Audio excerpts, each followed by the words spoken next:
Hello, good morning and welcome to Joy News Desk. We're live on DSTV channel 421, GoTV channel 125, across all our social media handles. We're Joy News on TV. My name is Faustina. Safo, coming up, fire destroys a 3-story accommodation facility for KNUST students. We're live on the ground to speak to affected students as the fire service says portions of the building are structurally unsound.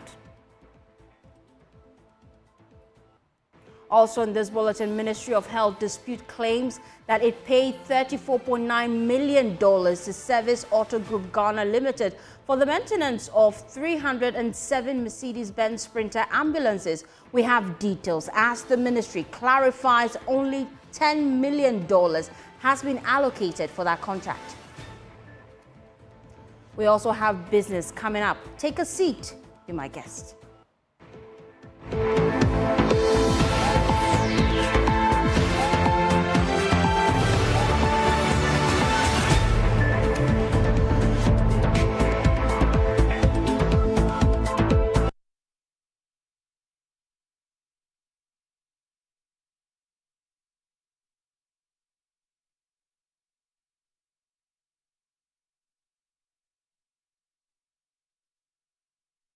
Thanks for staying with us. Now, a 3-story accommodation facility named Father Hostel for KNUST students has been razed by fire on Thursday night. The cause of the fire is still unknown, but it severely damaged the building. 9 rooms were reduced to rubble, leaving students devastated and frightened.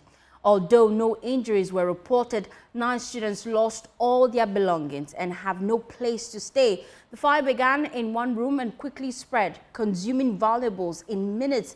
Eyewitnesses say that a 30-minute delay in reaching the KNUST fire department was one of the main reasons why the fire traveled that far. The remaining portion of the building is structurally unsound and uninhabitable. Let's get more from my colleague Clinton Yeboah. He joins me live from Kumasi. Clinton, do we now know the cause of the fire? Faustina, currently we do not have any idea as to what caused the fire, but rumors flying around and the people I have engaged, residents who live around here are saying that there is a possibility of some negligence in terms of inflammable substances that were in the room that were left. It could also be a fault of the erratic power supply, and some residents or some victims of these hostels are also saying that there are some guys who live around who sell shawarma. So they are always engaged in fire-causing activities, and they believe so much that it could have caused the fire. We know that 9 rooms have been affected. Tell us the level of damage caused. All right, Fosi, so this is a student facility, and students have their papers, they have their documents. These things are highly flammable. And so for them to catch fire and for the fire service delaying a little, intensified the rate of the devastation that has been caused. Currently, I have been to the site. I was there when it was burning, and you could see the high flames. And this morning that I visited the site, the roofs are all bent and all broken. All woods have been devastated. You can't even count. You can't even hold any of these, and you can still see flames coming up. Even this morning, you can still see flames coming up from some of the rooms. That shows the level of devastation, the level of damage that has been caused by the fire. We know that the facility is outside KNUST campus proper. Yes. But what intervention has school authority put in place for affected students? All right, currently I have seen university authorities, including the Student Representative Council, members of the SRC around, and the intervention that has been effected since yesterday, that affected persons have been relocated to the SRC hostel, which is located on campus. Because these people, including those who were not even affected, because the building was acknowledged as not being in good standing, they all had to seek refuge. And so all of these people have been registered, and the information I have gotten since yesterday is that they have been relocated to the SRC hostel located on campus. The fire service, they've been doing some checks. The owner of this building, has he been contacted? Since Currently, no. they I have say not that seen the owner. the I have structure asked is of not who sound. the owner. Firstly, I have not seen the owner of the hostel around, but I have seen students who have been affected by this. They are devastated, and you can see their condition is quite worrying. But I have not set eyes on the managers of the facility yet. Thank you, Clinton Yuba. We'll be monitoring the situation and bring you updates in subsequent bulletin. Well, the Ministry of Health is what we're turning our focus to, because they are disputing claims that they paid $34.9 million to Service Auto Group Ghana Limited for the maintenance of 307 Mercedes-Benz Sprinter ambulances. The ministry clarified that only $10 million has been allocated towards this purpose amidst ongoing funding challenges. Well, Nat'l MP Samuel Okudzeto-Ablakwa petitioned the OSP to look into the deal, which he says is a total rip-off. The Health Ministry has released a statement to provide clarity on the issue. We'll bring you a summary of that statement. Now, it says that initially, the Ministry of Special Development initiated the signing of this contract with Service Auto Group Ghana Limited on September 10, 2020 for the provision of after-sales service and maintenance of ambulance fleet. Now, they go on to say that the contract required the supplier to provide a projected budget for the necessary spare parts and lubricants to ensure smooth servicing and maintenance. Now, after the dissolution of the Ministry of Special Development Initiatives, the Special Development Initiative Secretariat had to take over the execution of this contract. On March 10, 2023, the Office of the Chief of Staff requested that the Ministry of Health explore ways to support the National Ambulance Service in maintaining the fleet due to Parliament's refusal to approve the budget estimates of the Special Initiative Development. Now, the statement goes on to say that the Secretariat for the 2023 fiscal year, subsequently, the Ministry of Health sought the establishment of letters of credit from the Ministry of Finance. However, they clarify in the statements that the Ministry of Finance indicated it could only fund up to $10 million and recommended exploring additional financing through the National Health Insurance Authority. Now, the NIA stated it could not fund the procurement of spare parts as part of the 10% allocated to the Ministry of Health, because this was not included in the approved allocation formula from Parliament. Now, despite these challenges, the Ministry of Health remains committed, and that's the last paragraph, to ensuring a sustainable maintenance regime for the ambulance to provide reliable and efficient emergency medical services. The statement ends with all documentation covering this transaction is a matter of public record, and the ministry supports any efforts to bring further clarity to this issue in the interest of the public. So there you have it, the statement from the Ministry of Health clarifying some of the concerns being raised by Nat'l MP Samuel Okudzeto-Ablakwa. We know he has petitioned the OSP. He says this deal is a complete rip-off. We'll be monitoring the situation and bring you updates. Let's stay on the labor front now. Labor unions are calling for a major overhaul of Senate, pushing for capped expenses and a reduction in government's influence on its board as they consider taking control of the organization. Now, in a recent discussion on the latest Joy News National Dialogue, labor experts emphasized the need for urgent reforms in the pension industry. They urged the government to address the long-standing issues with Tier 2 pension payments and to review the current law to ensure that pension contributions are tied to gross emoluments rather than just basic salary. Michael Ashali has more in this following report.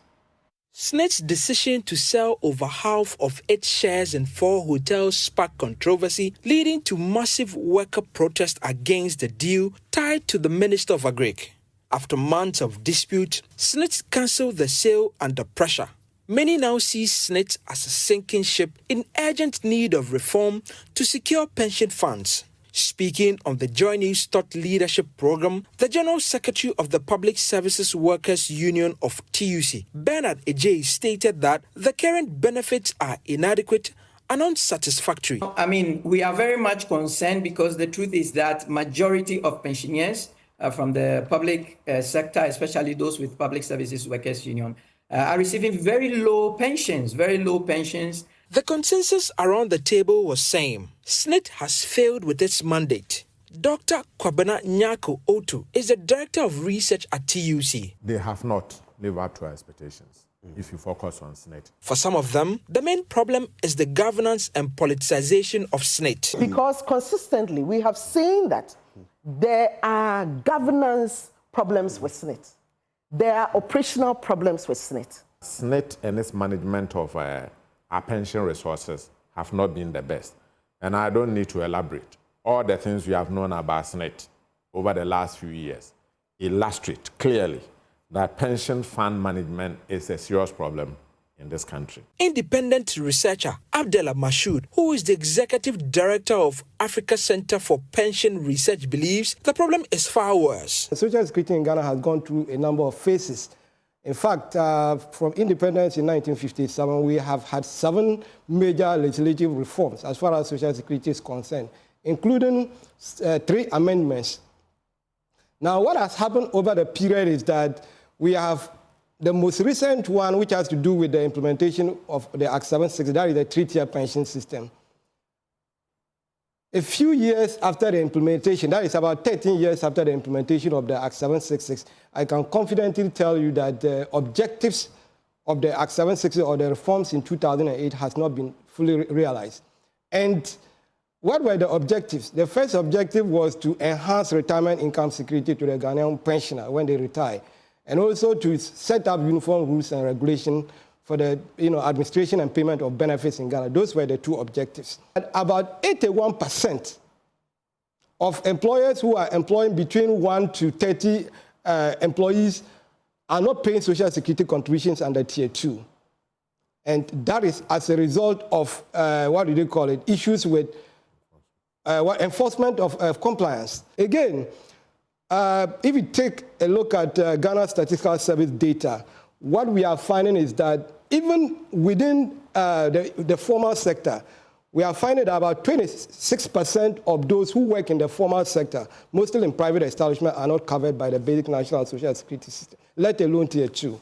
So coverage is a very big issue, and I'm saying we have significant disparities along the lines of tiers, Tier 1, Tier 2 disparities, gender, and sector of work. We are talking about private, public, and we are talking about informal and formal. Labour expert Austin Game says there are more lapses. For now, the accountability aspect and responsibility on the part of the governing the structure is not adequately in place. And I think that once that can be taken care of, that should go a long way to solve the problem. But SNIT would have none of that. Chief Actuary at SNIT, Joseph Poku, says payments are done by the book. Lowest earner will be based on the minimum wage, the national minimum wage. You cannot pay contributions below the national minimum wage. That is the monthly equivalent of the daily national minimum wage, which now is around almost 400 Ghana cedis also. Probably if we were to be going strictly according to the law, according to the formula in the law, the person wouldn't even get a 300 cedis. But because of the administrative instruction that we can't pay anything below 300. That is why it's even getting the thing. At the same time, somebody is getting 187,000 Ghana cedis every single month.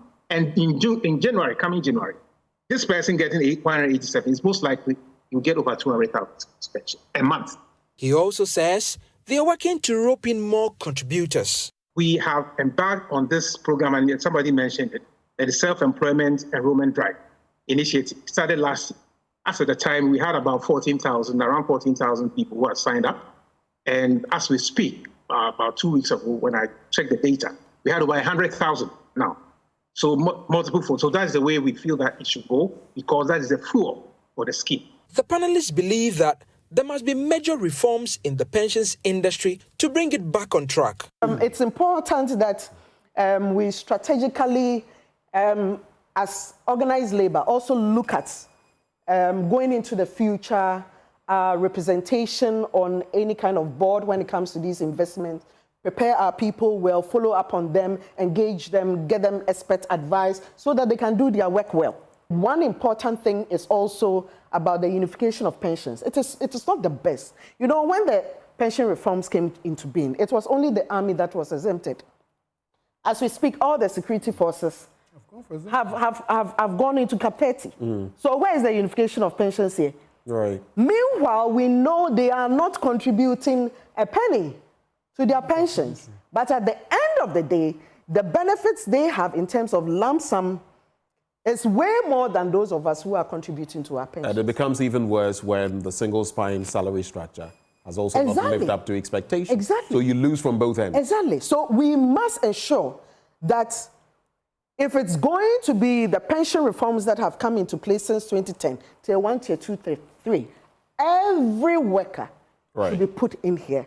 And we shouldn't be having capacity and the rest, because then we all know capacity is way better, way more than what the tier 2, for example, provides. And from what we've heard, we look at the restructuring of SNIT in terms of its governance, management, administrative processes, and all of that. Must the law, And the act itself be touched? The law, yes. Must the act be touched? Yes. Of course. Okay. Of course. And I think organized labor can lead in this direction. We cannot wait for any entity to start this.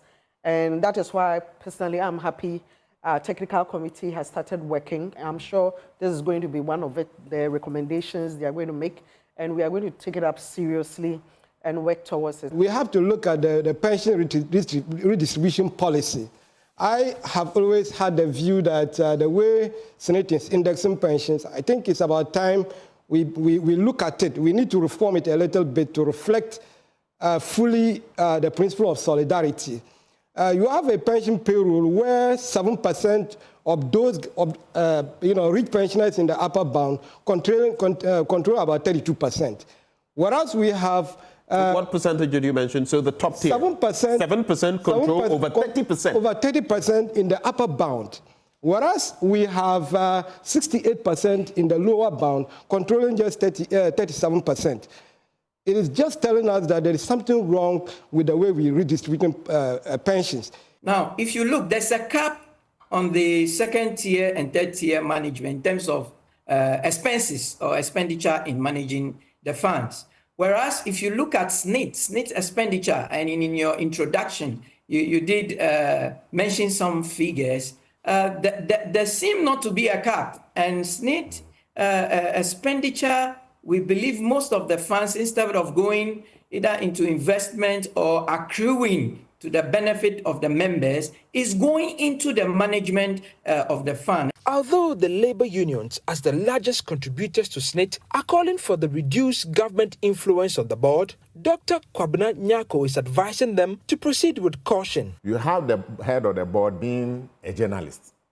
Now, if you go to Denmark and if you go to South Africa, there's a criteria for being a member of their pension funds. We don't have it. Even in our own law, the MPRA, there's a criteria for being appointed a member of MPRA board, but there's no criteria for being a member of the Senate board. This must change going forward. It is important that those we appoint to the governance structure of Senate and all other pension funds have at least some knowledge and experience in investment and in finance. And that brings me to the question, even if you make sure that all our Senate board members are actually from labor, okay, do you really have the experience and the expertise to do? So it is important that we do not just talk about packing the Senate board with people from labor and all that. We should pack it with people with experience in investments. But Austin Gami sides with the labor unions. The governance structure is key. The president will have no business being the one, whether law or no law. We must go to a national tripartite committee meeting and have this important discussion concerning the socio-economic importance of it for us. So we let them know that we can no longer continue with this kind of arrangement. Okay. Where the president will be employing a number of people and they go and make a decision and then come out with their policy designs and so forth and publish it in papers, we don't think that will be holding well for anybody. Executive Secretary of the Chamber of Pension Trustees, Thomas Esso, argues that pension contributions should be based on gross emoluments instead of just the basic salary. Needs and the private pension, all of us, to start fighting for what we call the needs or pensions should be tied to your gross emoluments. Then in that case, your basic and your allowances and any benefit that you are earning, the employer is computing your basic, your pension on that. And that is a point that I think that SNIT and the private trustees, we can position ourselves and try to push an amendment for the law to get to that stage. Abdullah Mashoud says some attention must also be given to Tier 2 and Tier 3 contributions.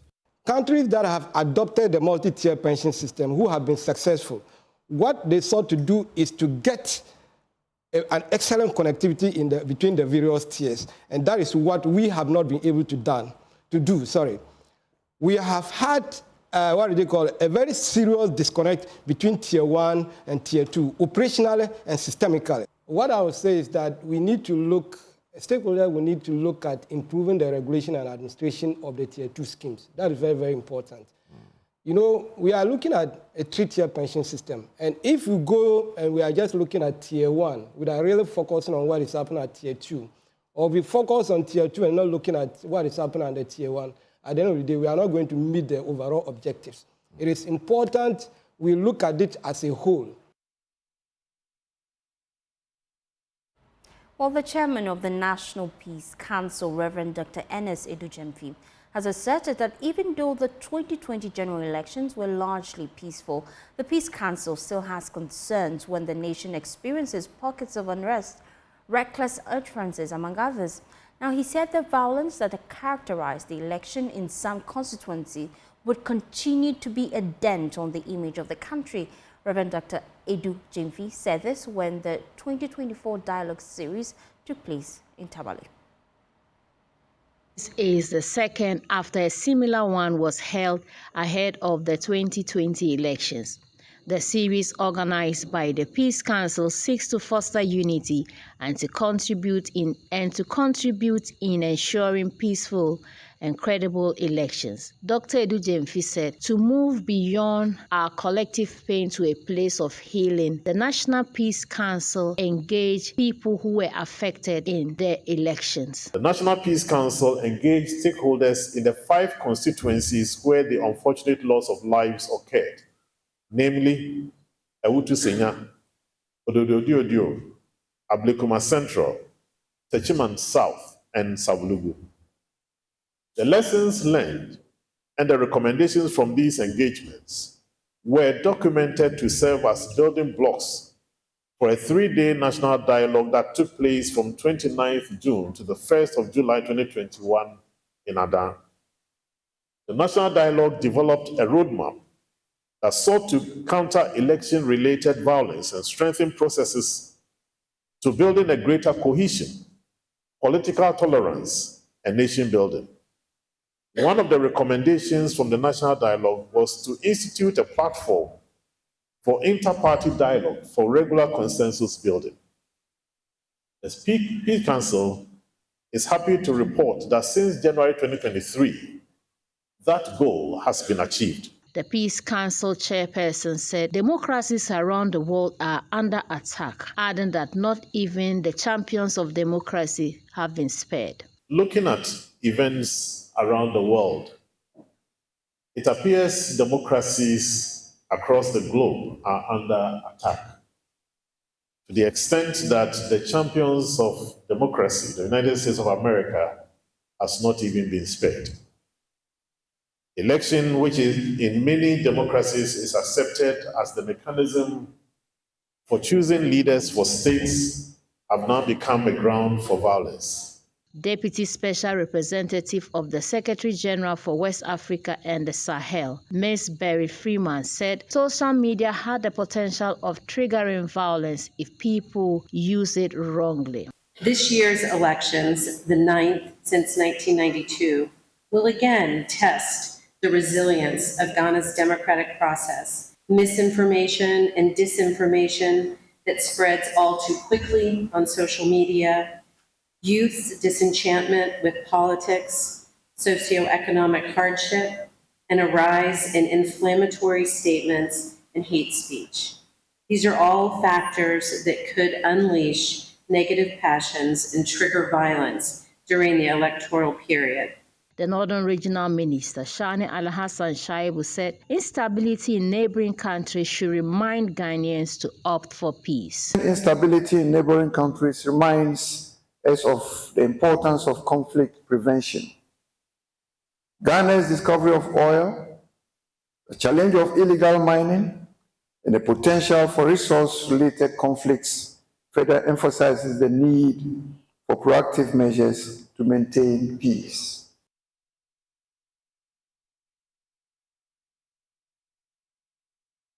Well, the health tech drone delivery company Zipline International has affirmed Vice President Bawumia's claim that Ghana has the largest network of autonomous drones in the world. Zipline, in partnership with the Ministry of Health and the Ghana Health Service, have completed 540,000 drone deliveries, reaching 17 million Ghanaians. Now, the partnership impacted the delivery of essential medical products, especially emergency blood deliveries for mothers in critical condition after childbirth, vaccines for children in remote communities, and anti-snake venom. Here's a report by Clinton Yeboah.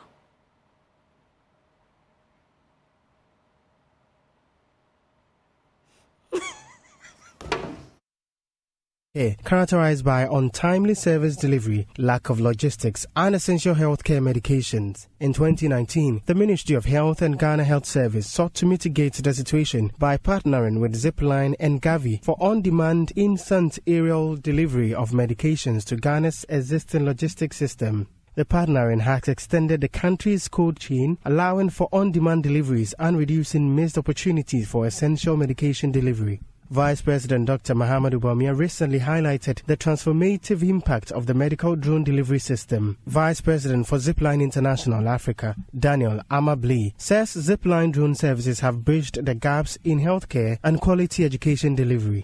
Now, when it comes to maternal mortality, we've also had a very significant impact. 6,000 lives saved in just 5 years.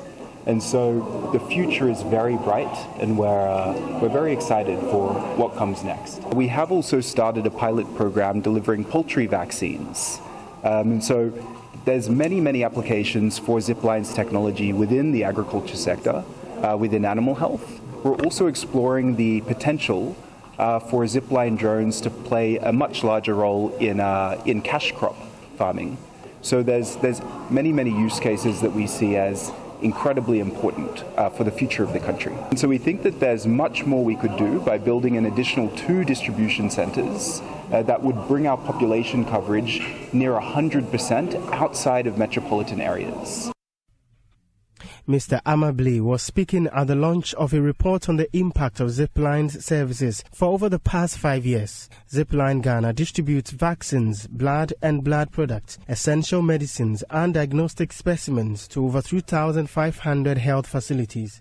Over 14 million vaccine doses have been delivered by drone across Ghana. Zipline deliveries extended impact into the education sector, delivering almost 500 exams to students in areas cut off by flooding, enable them to take their test on time. Presidential Advisor on Health, Dr. Anthony Nsiasari, says Zipline has played an essential role in innovative logistics delivery in public health and education emergencies. After 5 years, Ghana has the largest medical drone distribution service globally, the whole world.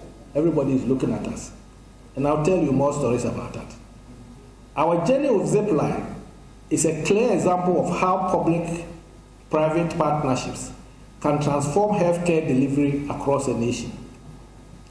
When we first considered partnering Zipline, our goal was very clear and simple.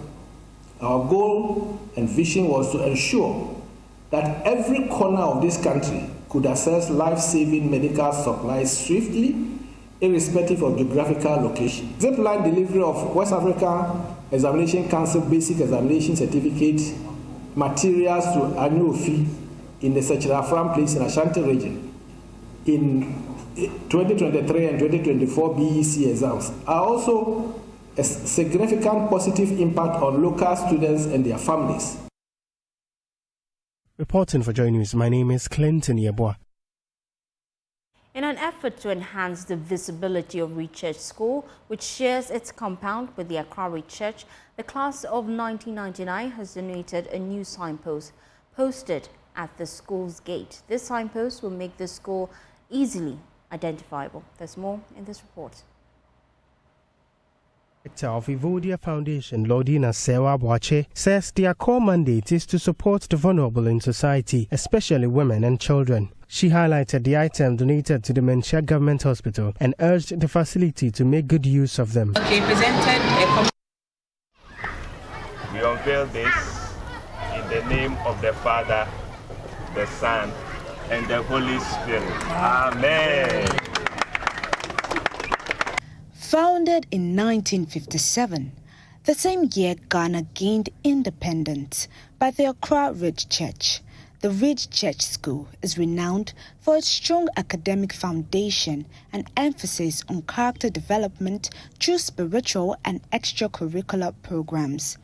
To help distinguish the school from the church, which shares same compound, the class of 1999 has donated a new signpost to make the school easily identifiable. Lorena Otubuaten, a member of the Acting Planning Committee, shares insight into this initiative. 25 years since we left Reed Church School, we decided that it would be a good practice or a good idea to try and see how we could help the school community or to give back 25 years after we left. So upon many months of deliberation and also in consultation with school management, we came to the conclusion that a new signboard for the school and also a refurbished existing sign would be a befitting donation to the school at this time. We hope that it would increase the visibility of the school's presence. We know that at the moment, because of the association with the church and also because of its long-standing history in general, the school has visibility, but usually if you're driving by, you may not notice the school immediately, or at least know what it is that goes on here. So we're hoping that this signboard will help to promote the visibility of the Reed Church School as it stands right now. Headmistress of the school expressed their appreciation to the year group and called on other old regents to follow in their footsteps. It has been part of plans to get more signages and then advertise the school. And when we spoke to them in the 25th anniversary celebration, they felt it was a worthy cause, and so they decided to install this, and we are all witnesses to the fact that today it has been unveiled. We are really grateful to the year group, and we also want to use this opportunity to appeal to all old regents elsewhere, globally, everywhere, to come to the school's aid. We need other things. We need to refurbish our arts center. We also need to refurbish our playroom. And so anybody who is listening to us or watching from anywhere, please come and support Reed Church School, your alma mater. The gesture of the old regents would enhance the visibility of the school. You're watching News 6. Once we return, government commits to improving the country's power generation capacity through engagement with the private sector players as it launches largest single-roof solar project. 2,000 megawatts, plus your 1,000 megawatts, plus the 16, plus the 100 that you have, and what we already have installed as part of our generation capacity, helps us, as I have said, to take a step closer to meeting our target of. We'll give you business details when we return. Do stay tuned in.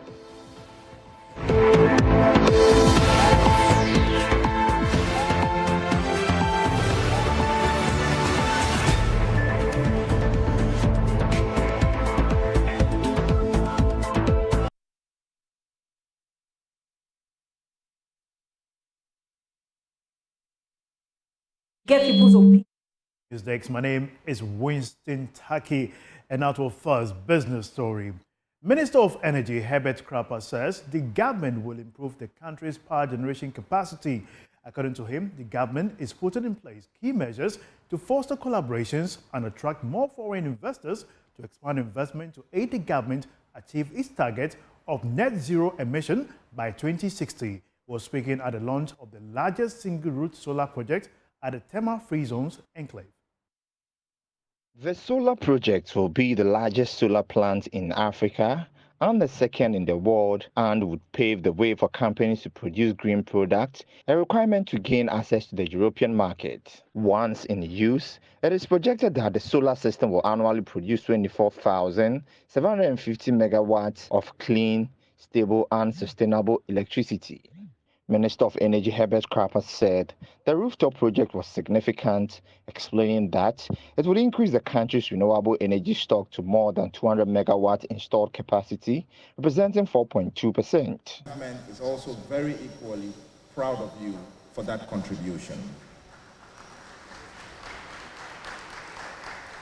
I should also talk about the impact that this project has on industry. For someone who is coming from the Ministry of Trade and Industry, I, more than anyone, understand the impact of cost of power in industry, in being competitive in manufacturing and in production. What you have done in helping to contribute to power distribution here in this enclave, and of course, because solar over time has reduced costs in the mix. You are helping to power industry, and you're helping industry to also meet their green credentials, something that puts them in the right stead globally in helping to attract more investment into their businesses. And of course, you're also helping to impact positively cost of production for these businesses, something that dovetails directly into job creation and helping to improve the standard of living of our people. And government is equally proud of you for that achievement. Chief Executive Officer of the Ghana Free Zones Authority, Ambassador Michael Kwe, called for more collaboration from private sector players. And they've also taken a very important step towards ensuring that we harness our abundant solar resources. The sun is always with us in Africa. Let me take a moment to acknowledge the remarkable consortium of sister licensed free zone enterprises that stand with Helios in this endeavor, such as Octoglow, ILDC, International Warehousing, Johnson's Warehousing Company Limited, Enclave Power, Mackenzie Brown Ghana Limited, all under the banner of LMI Holdings. And this exemplifies the collaborative spirit that drives our Free Zones initiative. Together, we are not just constructing solar farms, we are constructing a sustainable future for our businesses and communities. The innovative solar system is funded by the International Finance Corporation as part of an all-encompassing $30 million clean power and water deal with LMI Holdings to support job creation and greener, more sustainable and more competitive industrial development in the country. Minister of Environment, Science, Technology and Innovation, Ophelia Mensah-Hayford, has reiterated the government's commitment to implementing policies to build resilience against climate change. She says the government will continue to champion eco-friendly practices and advocate for fair access to resources, ensuring climate action. Hayford was speaking at the E2A conference in Accra. The E2A 2024 conference explored the linkages and synergies between resilience and climate change adaptation, addressing critical impacts of climate change in Africa. Minister of Environment, Science and Technology, Ophelia Mensah-Hayford, said more policies have been implemented by government to build resilience against climate change. Implementing early warning systems that provide timely and relevant information about anticipated shock such as storms, surges, rainfall intensity, drought enables communities, authorities, and people to take appropriate action to mitigate their efforts. Putting in place systems to protect natural capital, example, mangroves, forests, reefs, and soils, and physical capital such as houses, shelters, roads, and water systems from the impact of climate change. Establishing social protection schemes for affected communities has become more than urgent, considering the cases of over 26,000 people who were affected in October 2023 flooding in the southeastern part of Ghana. The event brought together experts from over 40 countries to discuss innovative research and practical solutions for climate change challenges in Africa. That'll be all for business. We have more news for you after this break. Stay tuned.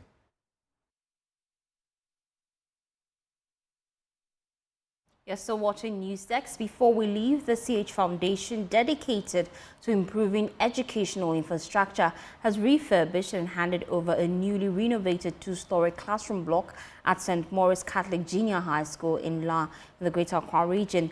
This forms part of attempts to address the pressing need for improving learning environments in the school. There's more in this report. As part of its mandate to renovate dilapidated school facilities and build classroom blocks for schools learning under trees, CH Foundation has refurbished and handed over a two-story classroom block to St. Maurice Catholic School located at La in the Greater Accra region. Speaking to Joy News at the handover, Chief Operations Officer of the Foundation, Cynthia Dako Akwe, reiterated the Foundation's commitment to education. So it's not just this area. If you followed our group for the last 25 years, we have been making an impact across Ghana. We've built quite a number of boreholes in the country. We've done so many other things. We've donated into orphanages. We've supported the medical system. But over the last 5 years, our focus has been on education. And so, if you remember, a while back, a school roof fell down on a child and killed that child in Brema Jamra. So we went to redevelop that school. In addition to that, we have taken it upon ourselves as CH Group to help eradicate the schools under tree syndrome. And so, last year, we handed over a school in Insuta, where there was really no structure in that school. The kids were learning under trees. And so we went in to develop a junior school block and a nursery, a creche, a head teacher's office, classrooms and offices for the teachers. And so St. Maurice is not the only one that we've been to. And that's why we came here. But beyond here, we've already done schools and we are still going on because we have 50 schools to hand over. The refurbished classroom block at St. Maurice Catholic School is expected to significantly impact students' learning experience, offering them a more comfortable and secure place to study. This project is one of the many that CH Foundation has undertaken to support education in under-resourced areas. The students spoke to Joy News. I'm happy because they have renovated our school for us. Because at first we were not comfortable, and now we are happy again. We want to thank them, and we said a very big thank you to them. How the school was before we came here, the school was maybe the ceiling was down, and the ceiling, all of the classrooms was dirty. So they take us to wireless before they renovated the school. But now we have books and things that we can put it in the library to help us to learn more. We thank the municipal people who help us to give the books. We thank them and we thank the teachers too as well.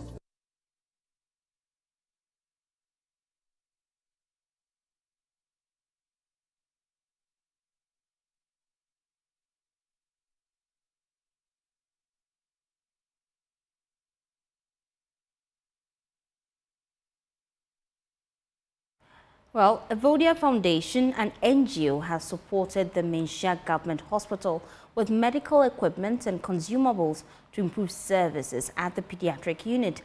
These include thermometers, nebulizers, and bed sheets. Well, there's more in this report by Clinton Yibwa. Executive Director of Evodia Foundation, Lordina Sewa Boache, says their core mandate is to support the vulnerable in society, especially women and children. She highlighted the item donated to the Menchia Government Hospital and urged the facility to make good use of them. Okay, presented a couple of chairs, bed sheets, nebulizers, pulse oximeters,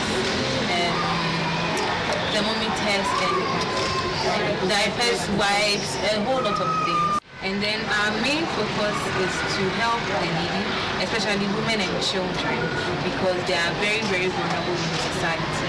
And we started with the hospital and then the pediatric ward because these are our young children who are going to become our future leaders. And then we think that if we help them first, it would help to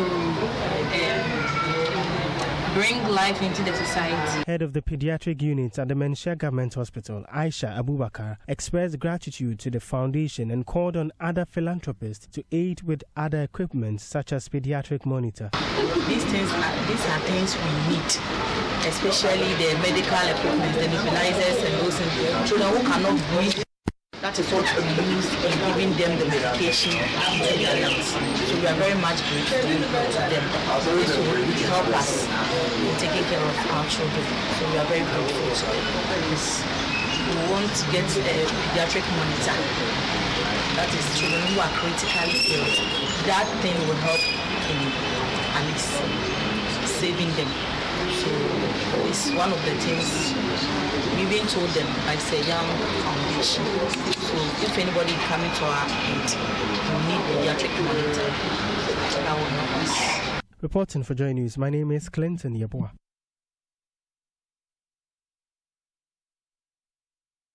Well, that's it for News Desk. I'll be back at 12 p.m. with Joy News today. For more news, please log on to myjoyonline.com. My name is Faustina Safo. Have a pleasant day as you enjoy the rest of our programs.